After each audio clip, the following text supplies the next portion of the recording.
Academic session शुरू होता है तो ज़िले में इतने परिवार हैं, इतने स्टूडेंट्स होते हैं, वो सभी लोग विभिन्न क्लासेस की बुक्स खरीदते हैं, सामग्री खरीदते हैं, यूनिफॉर्म खरीदते हैं। ये सारी व्यवस्था में कहीं ना कहीं एक कॉमन मैसेज मिलता रहता था न्यूज़पेपर्स के माध्यम से, सोशल मीडिया के माध्यम से, कि स्कूल्स के द्वारा बच्चों को, उनके अभिभावकों को कुछ निश्चित शॉप से ही सामग्री लेने के लिए, पूरा सेट इकट्ठे लेने के लिए, जो कॉपीज़ उन्होंने रख दी है वो लेने के लिए बाध्य कर दिया जाता है। तो ये सारी चीज़ें एक ओपन मार्केट में मिल सके, ऐसा सुशासन कहता है। सुशासन की पहल यही कहती है कि कॉमन प्लेटफॉर्म पे अवेलेबल रहे। तो माननीय मुख्यमंत्री जी और हमारे सीएस सर की प्रेरणा से हम लोगों ने इस पूरे प्रोग्राम को प्लान किया। स्कूल्स के साथ में बैठक हुई, वेंडर्स के साथ में बैठक हुई, कई बैठकें हुई और एक कॉमन निष्कर्ष निकल के आया, जो आज ये मेला हम लोग आज लगा पाए। लगभग 80 दुकानें यहाँ पर हैं और विभिन्न स्कूल्स की सामग्री डिस्काउंटेड प्राइस पर, वेंडर्स ने भी बड़ा अच्छा सहयोग किया इसमें, कि जो सभी लोगों ने अपने तरफ से जो शॉप पर डिस्काउंट देते थे उससे अधिक डिस्काउंट पर आज यहाँ सामग्री पेरेंट्स को उपलब्ध हो रही है। ये किसी एक परिवार के लिए यदि हम देखें तो राशि छोटी हो सकती है, लेकिन जब हम पूरे ग्वालियर में इसको देखेंगे तो इसका इफेक्ट डेफिनेटली बड़ा होगा। और हमारे जो मध्यम और लोअर वर्ग वाले फैमिलीज़ हैं, मैं ऐसा समझती हूँ कि अगर वो बुक के सेट में उनको अगर 300-400 रुपये का भी कमी पड़ती है तो वो निश्चित रूप से उनके लिए बचत के रूप में होता है।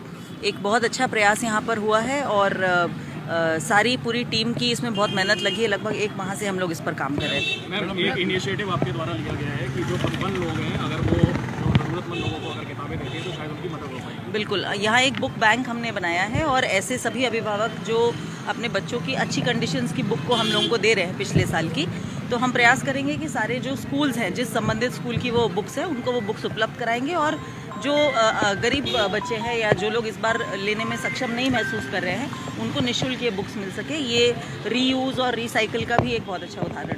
मध्य प्रदेश में पहली जिला पुस्तक मेला नया नवाचार है और मैं आपके माध्यम से पूरे प्रशासन को इस बात के लिए धन्यवाद देना चाहूँगा कि नए नवाचार करने से जिस तरह से यहाँ माहौल, जो उत्सुकता लोगों के अंदर है, और इस पुस्तक मेला से लोगों को एक ही कैंपस में कोई भी बुक हमें ख़रीदना होगी तो दूर नहीं जाना पड़ेगा, एक ही स्थान पे वो खरीद सकते हैं।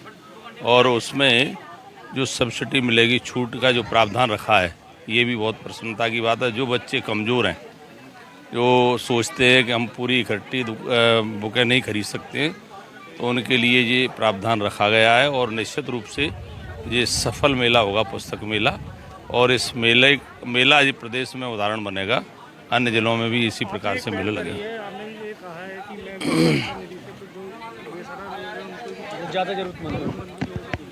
देखिए, सांसद निधि का भी सदुपयोग हो, और इससे बेहतर सदुपयोग और क्या हो सकता है। बच्चों के लिए भविष्य बनाने के लिए अगर पुस्तक खरीदने के लिए सांसद निधि काम आएगी तो मुझे भी प्रसन्नता रहेगी। और सांसद निधि से ऐसे बच्चे जो पुस्तक खरीदने की स्थिति में नहीं है, उन बच्चों को हम पुस्तक वितरण करने का काम करेंगे। आज ग्वालियर में पुस्तक मेले का शुभारंभ हुआ है। यह मैं समझता हूँ बहुत अच्छा नवाचार है।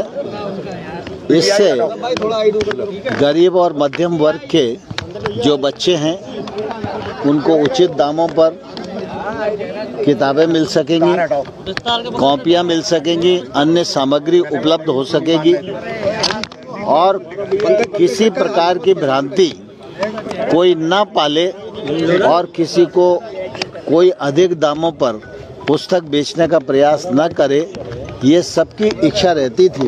लेकिन इस दृष्टि से कोई कार्यक्रम सामान्य तौर पर नहीं लिया जाता था, इसलिए बनी रहती थी। मैं समझता हूँ जिला प्रशासन और शिक्षा विभाग दोनों